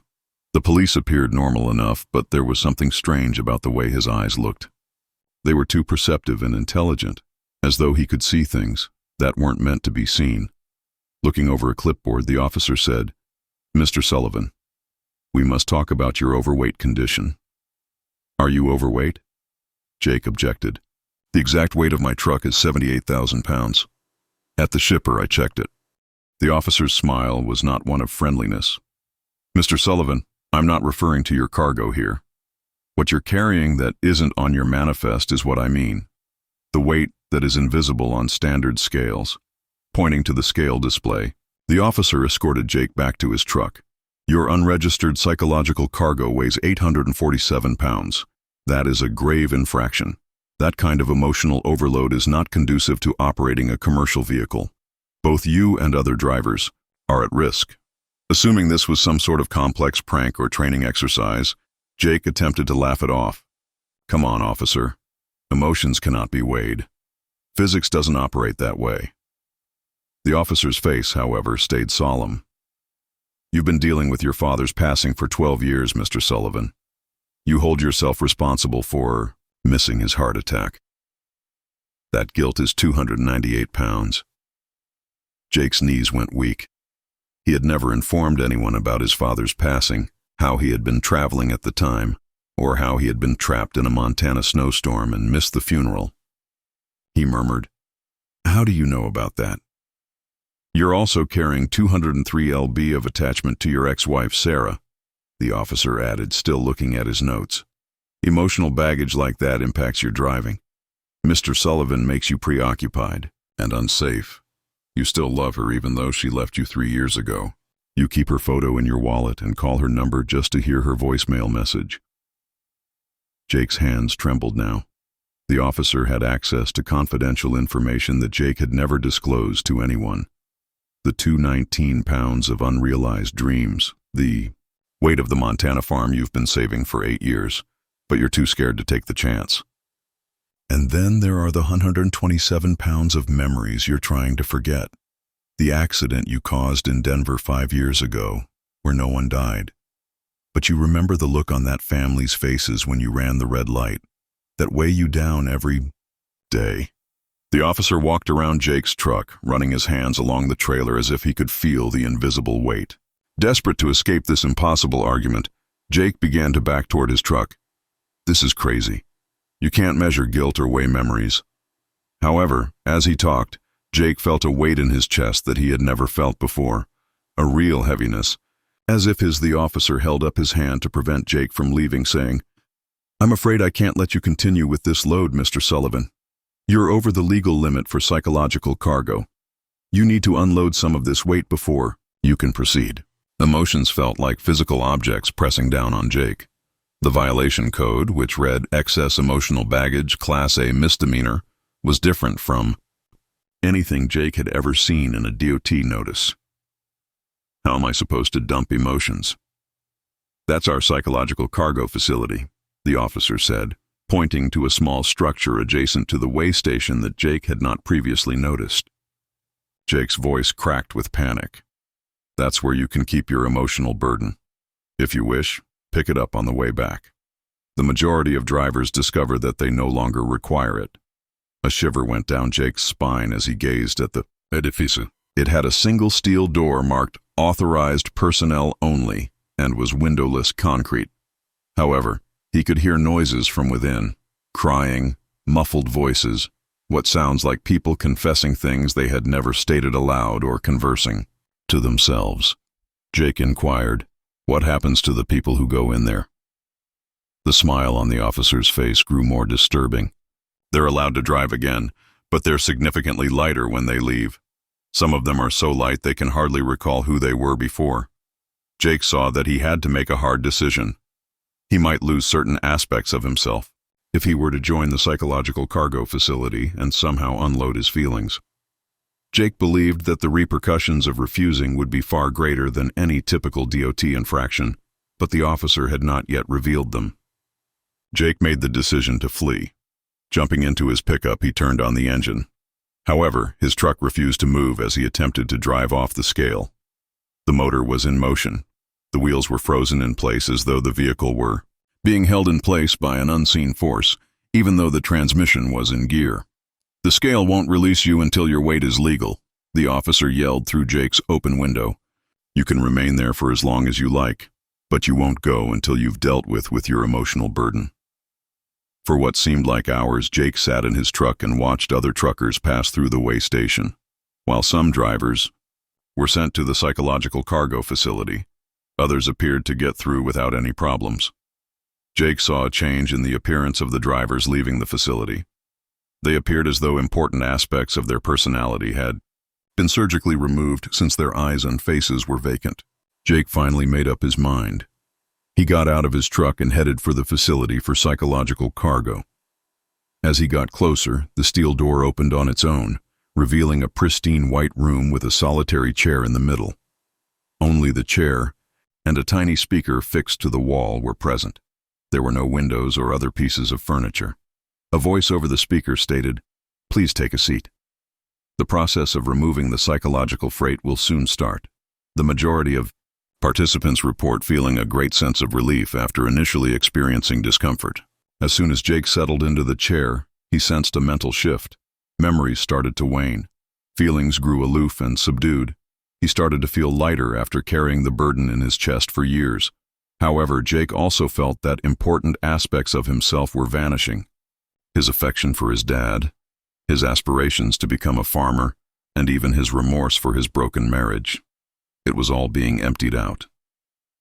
20 minutes later, Jake came out of the building feeling lighter than he had in years. The scale now read precisely 78,000 pounds when the police rechecked his weight. No extra psychological burden. Jake was allowed to go on his way. However, he was unable to recall why he had been unhappy or what he had been carrying that was so heavy as he drove away from the weigh station. After completing his delivery, Jake went back to his house. However, his family realized something was off. He appeared emotionally flat and aloof, as though he was leaving through life's routines without truly experiencing any emotions. Jake was unable to recall what he had lost. However, he was aware that something crucial was absent. Jake heard about the weigh station that measured more than just freight from other truckers, but he never drove that section of I-84 again. Some drivers actively sought it out in an effort to shed some of their burdensome mental baggage. Others knew that some weight must be carried, therefore they completely avoided the area. That our emotions, even the unpleasant ones, are what define us as human. Jake discovered that freight is not the only thing transported by the highway. It bears the unseen burden of human existence, the emotional burden that each motorist bears after years of driving. Additionally, there is a weigh station in eastern Oregon that promises to reduce that load, although the cost may be prohibitive. Occasionally, years later, Jake would see snippets of his former self in home films or photos. He could see how he held his mouth when he was trying not to cry, how his eyes hurt, and how much weight he used to carry in his shoulders. However, these views came across as cold and clinical, as though he were staring at an unfamiliar person. The feelings that formerly characterized him have vanished, leaving a hollow shell that did its job but was not really alive. Eventually, Jake's wife, Sarah, left him, not because he was violent or harsh, but because it was like trying to warm oneself with a smothered fire when you couldn't love someone who couldn't love you back. She said to him during their most recent discussion, "It's like you're not really here anymore. You sound and look like Jake, but the man I married, the one who used to cry at movies and get giddy over sunsets, is no longer with me." The trucking company noticed changes too, and Jake's performance reviews became stellar. Jake signed the papers with the same emotional flatness he brought to everything else, ordering coffee, paying bills, and watching the news, all of which were the same level of mild, distant interest. Jake tried to feel sad about the divorce, tried to evoke some emotion about losing the most important person in his life, but there was nothing there. Jake's supervisors started to worry about his robotic reactions to situations that should have prompted human reactions, even though he never got upset with difficult customers, stressed over deadlines, or complained about long hours or unfavorable conditions. When a fellow driver was killed in an accident, Jake went to the funeral and offered the proper condolences, but it was obvious that he felt nothing. Jake then began looking up the way station in an attempt to find the most unsettling posts were from drivers who claimed to have refused the removal of psychological cargo. He found forum posts and CB conversations about the emotional scale in Eastern Oregon, but the stories were fragmented and frequently removed shortly after they were posted. Some drivers claimed they had successfully avoided the station after hearing warnings from others. Others said they had been through it several times, each visit taking away more pieces of themselves. Jake discovered one forum thread that made his blood run cold, even in his emotionally weakened state. These drivers told of being held at the way station for hours, days, or even weeks before they consented to the process. Some said their trucks had been seized, their CDLs suspended, and their livelihoods threatened until they agreed to have their emotional burdens lifted. In a post about his experience at the way station 3 years prior, a driver named Pete Morrison stated that he had been told he could leave after refusing to have the psychological cargo removed, but only if he brought back 3 other drivers who were carrying similar emotional weight. They gave me a list, and Pete had written names, routes, and even personal details about drivers I had never met, so they knew who was feeling guilty, who was grieving, and who was burdened with remorse. They said I could regain my feelings if I brought them 3 drivers who needed treatment. I was desperate to feel something again, but I thought it was crazy. Pete's posts explained how he had spent months finding the drivers on his list, making friends with them, learning their routes, and finally guiding them to the way station in Eastern Oregon. The worst part was that Pete had written, "is that it worked." They restored some of my feelings after I delivered the 3rd driver, but not all of them. I still can't cry or feel genuine joy, but I can remember what I've lost. Pete's last post brought the thread to a sudden end.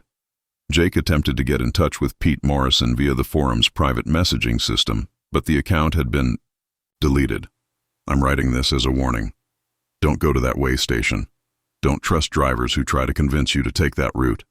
And if you see a way station that measures more than just cargo weight, turn around and find another way. As if Pete Morrison had never been born or had been methodically removed from all official records, Jake looked for Pete using every trucking database and professional network he could find, but he was unable to locate any record of a driver with that name. The thought that Jake might be caught up in a larger system started to seep into even his emotionally debilitated consciousness. If Pete's story was real, then the way station wasn't simply removing emotional cargo. Jake began to pay more attention to his interactions with other drivers, wondering if he had been inadvertently directing conversations toward their personal issues or if he had been inquiring about their origins. It was using that cargo for something, feeding on the anguish, regret, and love that it extracted from drivers, and using drivers like Pete and possibly Jake himself to recruit new sources of emotional energy. Jake couldn't recall, and that scared him more than anything else. If he was being used as a way station recruiter, he might be ruining other drivers' lives without even realizing it. Jake made one last trip through Eastern Oregon, not to avoid the way station, but to face it, because he needed to know what had happened to him and if there was anything he could do to undo it. When Jake arrived at the way station, everything appeared exactly as he had remembered. The concrete platform, the electronic scales, the small building housing the inspection office. But this time he noticed details he had missed the first time. He had meticulously planned his route, left thorough notes with friends about his destination, and set up automated messages to be sent if he didn't check in at specific times. The building had no visible power lines or communication equipment, but all the electronic systems worked flawlessly. Jake pulled onto the scale and the display instantly displayed his truck's weight, plus an additional reading. Emotional capacity, 847 pounds. There were no other way stations visible in either direction on the highway, which was unusual for a major interstate route. The way station was measuring not what he was carrying, but what he was capable of carrying, the emotional void that had been created when his feelings were removed. Jake stared at the number, which was exactly the same amount of psychological cargo he had been carrying 3 years prior. The DOT officer came out of the building, and Jake recognized him right away. The same eerie smile, the same sparkling eyes. "Mr. Welcome back, Sullivan," the officer remarked, looking at his paperwork.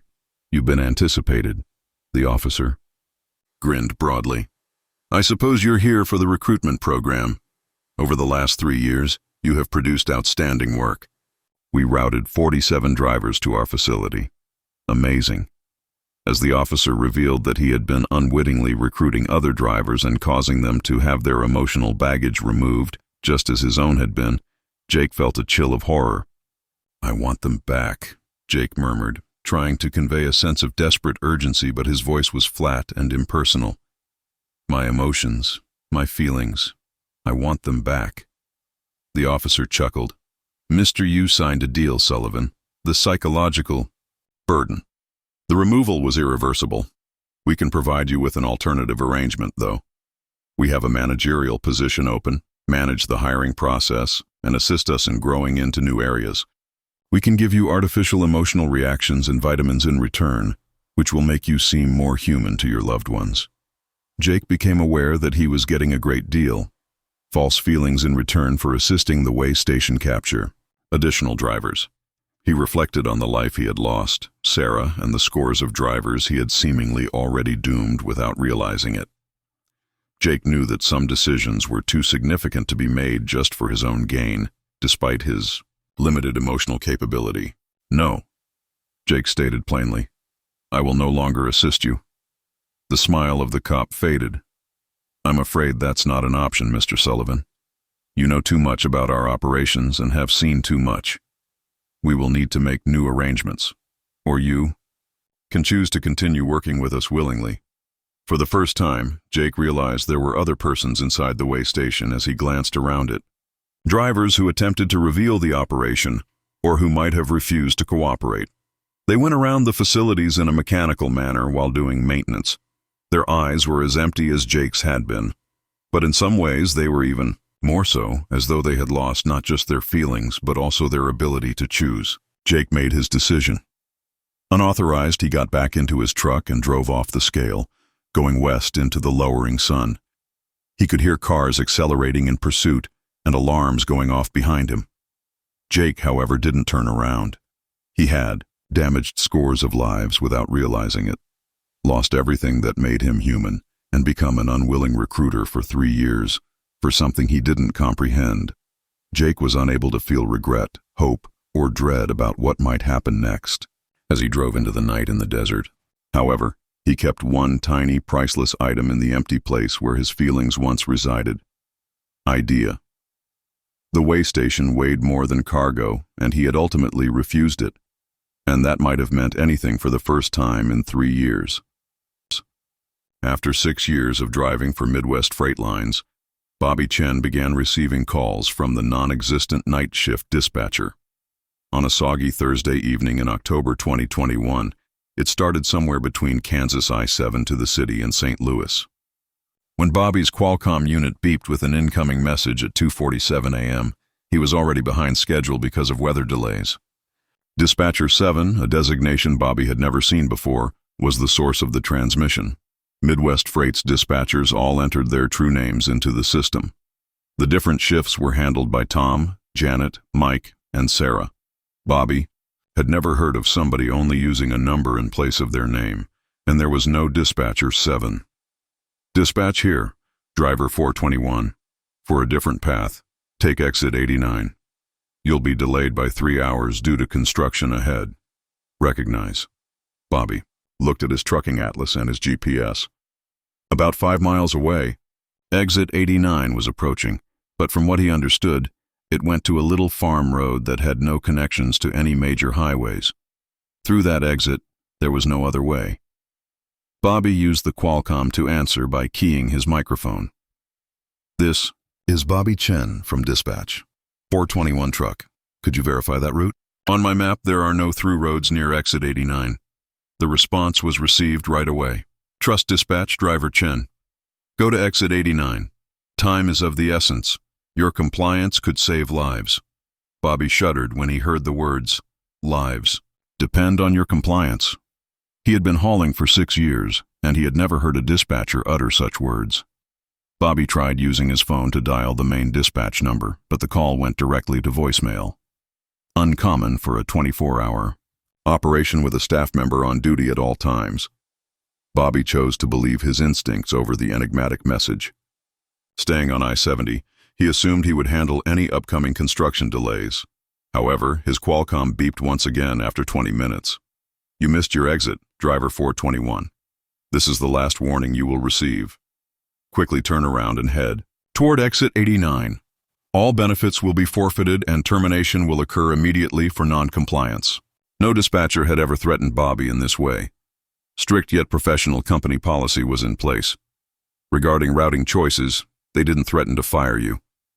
This time someone answered when Bobby dialed the main dispatch line, but it wasn't a familiar voice. Night dispatch for Midwest Freight Lines. This is... As though the speaker had forgotten their own name, the voice trailed off. How may I assist you? The voice sounded tired and strained, as if the speaker had been working for too long, without taking a break. This is truck 421, Bobby Chen. Someone claiming to be dispatcher 7 is sending me odd routing instructions. Could you confirm this route? Then there was a long silence. Dispatcher 7. I am not aware of any dispatcher 7. Tonight, I am the only one present. For another moment, I've been the only one present. I've been here for how long? Bobby's grip on the steering wheel tightened. Who is this? What's your name? However, the line was dead. Bobby made many attempts to call again, but the phone was no longer even ringing. It simply reached a busy signal. The Qualcomm beeped for Bobby. Once more. You are currently 47 minutes behind your ideal timetable. Driver 421. You are responsible for keeping the chain going for other drivers. Now turn around or pay the price. Bobby's eyes lingered on the message. Which chain? What other drivers are there? He was transporting auto parts to Phoenix from Detroit, a standard one-off run without any link to previous shipments. Bobby made the decision to disregard the messages and carry on with his intended course. However, he noticed other trucks on the highway that appeared to be following similar patterns as he went through the rural areas of Missouri. Every truck he went by was keeping precisely 65 miles per hour, remaining in the correct lane, and keeping accurate distances between each other. It seemed as though they were all a part of a convoy that had been planned. Bobby attempted to communicate with the other drivers using his CB radio. Bobby on board the Blue Freightliner is Breaker 119. Is anyone else receiving strange dispatch messages this evening? Voices answered one by one. They all sounded scared and perplexed. It's hammer down here. Yes, I received instructions from a dispatcher to follow routes that aren't there. This is a road dog. Throughout the night, Dispatcher 7 has been sending messages. I have no idea who that is. A night rider is checking in. My dispatch is being very erratic tonight, as if they are unsure of their whereabouts. Bobby became aware that this occurrence was not unique to him as a driver. The enigmatic Dispatcher 7 was giving directions to every truck driver on the route, and none of them were able to get in touch with their regular dispatch centers. Drivers were receiving confusing and unfeasible routing instructions, as if someone or something had taken over the entire trucking communication network. The Qualcomm beeped for Bobby, with a different message. This one, however, was unique. We are aware that you are conversing with the others, driver 421. Give up using the CB radio right away. Go back to the designated path. The timetable needs to be followed. Bobby had not brought up the use of his CB radio to anybody. Dispatcher 7 was somehow keeping tabs on his conversations. After turning off his CB, Bobby tried his cell phone once more and called his wife to inform her that something odd was going on. However, her voice sounded different when she responded, mechanical and distant. Where should you be at this moment, Bobby? Dispatcher 7 called in search of you. They stated you had to report in right away since you were off route. How did a dispatcher obtain our home phone number, Linda? And why do you speak in such a manner? However, Linda's tone remained cold and lifeless. You must adhere to your routing directions, Bobby. The scheduling is crucial. You are relied upon by others. After hanging up, Bobby attempted to call his mother, his brother, and his best friend. He received the same message in the same robotic voice from each person he phoned. Observe the routing guidelines. Keep to the timetable. Follow the strategy exactly. It seemed as though robots designed to convey the same message had taken the place of everyone he knew. Desperate to get assistance, or at least someone who could explain what was going on, Bobby stopped into a truck stop. But there was an uncanny silence at the truck stop. The lot was filled with dozens of trucks, but there were no drivers in sight. The structure was illuminated, but Bobby entered to discover it was deserted, but for a lone phone booth in the corner that was ringing non-stop. Bobby picked up the phone. "Driver 421, Dispatcher 7's now familiar voice remarked. "The schedule has been disturbed by you. There is a break in the chain. Your non-compliance has left other drivers stuck." Through the phone, Bobby could hear background sounds. There were several voices, all of them bewildered and in a panic. "What timetable? Which chain?" "All I'm doing is transporting car parts." Bobby yelled at the telephone. "A bigger system includes you," Dispatcher 7 answered. "All drivers, loads, and miles are interconnected. The network as a whole suffers when one driver deviates. You have to get back to your designated route right away." After hanging up, Bobby bolted outside. However, something had changed. The parking lot at the truck stop was now crowded with drivers, but they were all motionless against their vehicles, looking at Bobby with the look of a frantic cry. They parted their lips as though they were speaking, but nothing came out. They gestured as though they were stuck and in need of assistance, first pointing at their trucks and then at Bobby. With increasing horror, Bobby realized that these drivers had all disregarded Dispatcher 7's directives and were now in some way confined, unable to communicate, unable to exit the truck stop, and only able to observe their trucks and bide their time. Bobby sprinted back to his vehicle and turned on the engine. Immediately, a final notification beeped on his Qualcomm. "Driver 421. Final opportunity. Take exit 89 and proceed as directed. Participate the network voluntarily or join it permanently." Bobby turned to face the stranded motorists in the lot. They remained standing still beside their trucks. Bobby made his decision. He was a driver. Returned to exit 89 and followed the country road that, according to his map, went nowhere. However, the route started to change as you continued into the Missouri countryside. It expanded into a legitimate roadway with exit signs and mile markers that weren't seen on any maps. As he went by other vehicles, all keeping precise distances and speeds, while traveling the same enigmatic path that was not formally recognized. Bobby never knew the identity of Dispatcher 7, but he did discover that the networks on which the trucking business operates go well beyond the formal logistics frameworks. Somewhere there is a shadow network that transports drivers and goods in the area between mapped roads and recorded routes, in accordance with timetables that have unknown motives. Additionally, after you join that network, following non-existent routes to locations not seen on any map, perhaps you won't ever find your way back to the pathways you formerly traveled.